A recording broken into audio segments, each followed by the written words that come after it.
Hello everybody and welcome back to Quest 64. Last video we obtained the Wind Jade and we have now returned to Larapool so that we know where to go next.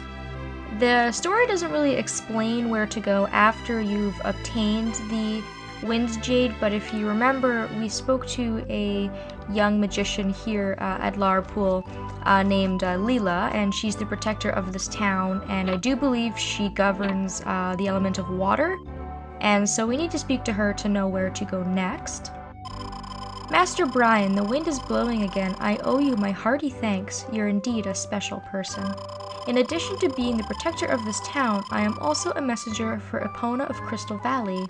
Epona is a mysterious person. She can see through anything, and there's nothing that she doesn't know.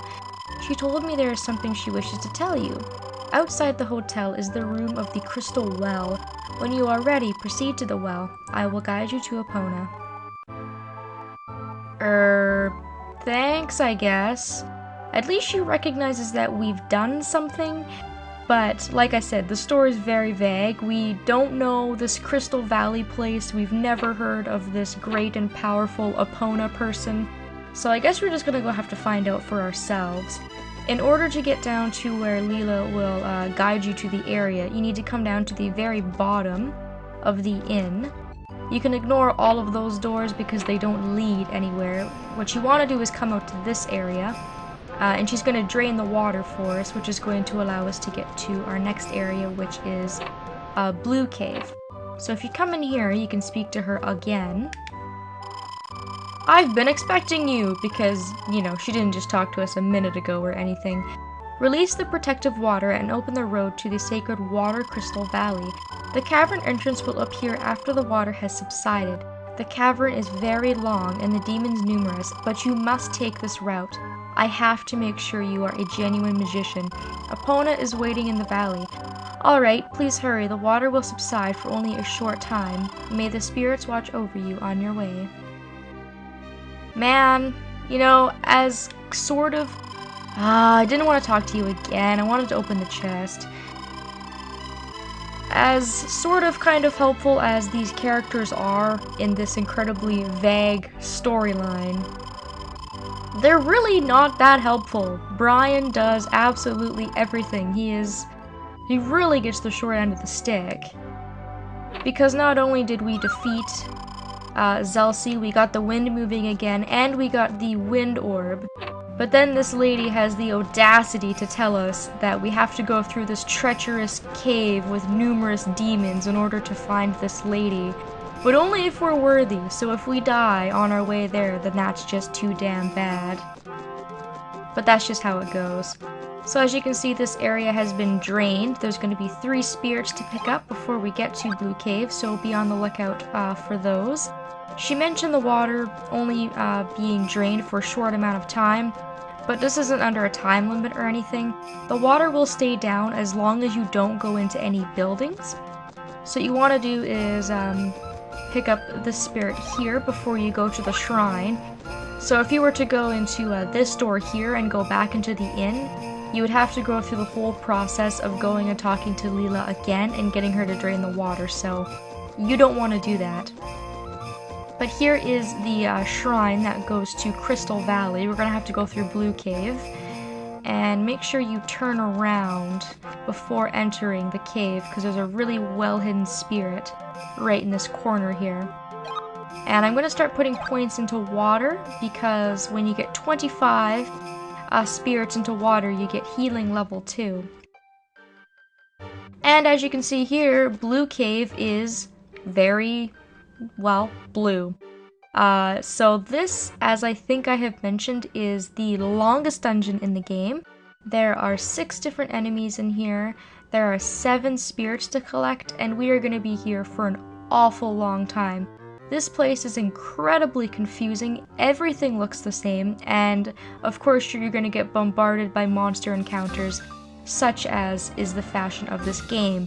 So the biggest recommendation that I have is just to pay really close attention to your compass, and after you've finished a battle, make sure you give your camera time to adjust so you don't lose track of where it was that you were going. And there are certain arrow markers in this area as well, which you may or may not be able to see over there, just north of us. As for enemies, they all pretty much use water. A lot of these are water-type enemies. So I try to stay away from them, I would say, because they use water pillar and some other really devastating attacks at close range. But at long range, they're not so bad. I think in this area, fire is going to be most effective. If you're a fire user, I think you're going to have a lot of fun in this place. I don't foresee myself having too much fun with this place. I've never really had like a whole lot of fun with it. It's not an area that I really have in my memory as being super awesome. It's usually an area that I just want to get through so I can get to the next area, but commentating over this game has really made it a bit more enjoyable for me. I have something to talk about while I, grind the crap out of these enemies and whatnot. So as you can see here, these enemies are pretty tough. Of course, they're probably going to have over 100 HP, because the forest creatures that we were fighting back in Windward Forest were quite tough as well. So these ones are just going to be a little bit of a step up from that. So make sure that when you come in here, you're prepared for it. You've got bread and leaves and items and whatnot.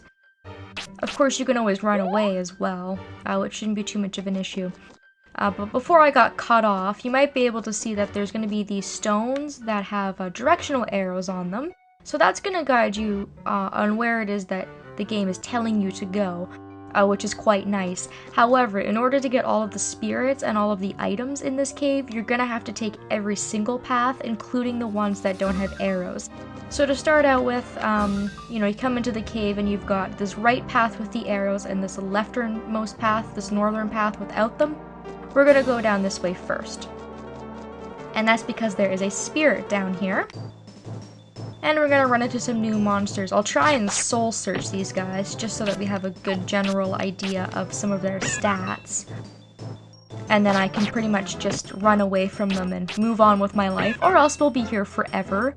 Doesn't look like it's going to work, though, which is, just my luck, really. Quite annoying. You can see there that that one does water pillar. And I did water pillar by accident. I'm really gonna have to probably do a little bit of grinding in this area. I only plan to really do this video, this introductory video to the area, and then grind a bit off screen. So I think we've seen 3 out of 6 enemies so far, which isn't too bad. We've got the crawlers, the multi-optics, the scorpions so far. So 175 HP from the multi-optics. Not a huge step up from what we were fighting in Windward Forest. I don't foresee myself having to do a ton of grinding on these enemies, and it's going to be really nice when I'm able to get that heal level 2. That's going to allow me to heal a lot more without using up as much MP, which is going to be great. And I haven't even fully ran through this cave yet. I think I got about a third of the way through it, and I just stopped. I don't think I can run this area in one sitting, just because it's so incredibly repetitive. So our next enemy here is the Mimic. It's kind of strange because, it's a traditional, Mimic type enemy, but it's got like a little snail inside. So it's kind of like a snail who uses the treasure chest as its shell, which is, kind of interesting, I guess. These guys aren't too bad. They're a little bit weaker. Their wind pillar isn't, water pillar isn't too damaging, so I like to use cutter on them from a distance, and then usually I can get out of the way of their water pillar as well. Another thing I like about those enemies is that they usually only appear one at a time. I don't usually see them appear in big mobs, which is really nice. But of course, we're going to be constantly bombarded, and I'm going to just run away from a lot of these enemies because obviously at this point in the game, the idea of fighting them all in one video is boring and old. The enemy encounter rate in this game is so damn high. It's just through the roof, astronomical. But you get used to it after a while. So I'll probably just run away from a lot of these guys. This path is filled with a whole lot of nothingness. There's virtually nothing in here. The only reason I'm coming down here is for a spirit. So just be warned of that. So this is just saving you some time if you don't feel like you need to get the spirit, although I do recommend grabbing it. Or if, you know, you're looking for treasures or something else in this area, then don't be alarmed if you don't find any, because there is nothing. I'm probably just gonna go down this path, grab the spirit, and end the video off there. To give myself some time to grind. Because if I die like a third of the way through the dungeon, or even halfway through, and I have to go all the way back to Larpool, I will just rage. Seriously, I'll just be like, I quit, I don't want to play, screw this, I gotta go through this stupid damn cave over again. So I want to take the opportunity to grind before I get too far into the cave. So here's our spirit, this is the end of the line. And this is also interesting because this is where Glencoe Forest is. This is the little entrance that we saw over by Glencoe Forest. So we couldn't get over to that area, or this area from there, excuse me. And it appears that this is still blocked off and we're still not able to get through here. So that's too bad. Anybody can actually get through there, then let me know, because I might have just been doing it wrong. Just to let other players know if they can go back to Glencoe Forest or not, because there are quite a few spirits to grab in there if anybody had missed the opportunity to go there. That's kind of a nice shortcut too, in between the two areas. So now that we've done that, I'm just going to head south and go back to where I started, essentially. Because that's all you really can do. I think we'll be running into these enemies for quite a while, and the other enemy types we'll run into later, a little bit later on in the cave when we get to stronger enemy types, but by that time, all the enemies in here should be absolute cake. There shouldn't be a problem. And these tunnels never end, by the way. If you thought that Call Hazard was really bad for caves and tunnels, then just wait. I'm psyching you all up for the horror.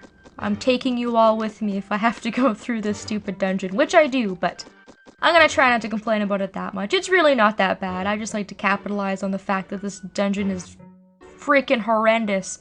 And this is probably the point in the game when I was a kid that I just gave up. Because obviously as a kid I had no strategy. I just came in here blindly running in circles for 10 minutes, not knowing where I was going. I'm gonna stop it here, right at the first signpost, and before we actually make any sort of progress in Blue Cave, I'm going to do my practice through the area so I know where to get all of the various chests and spirits, grind up a little bit, and I will meet you guys back here. Thank you all so very much for watching, and I hope that I will be seeing you next time.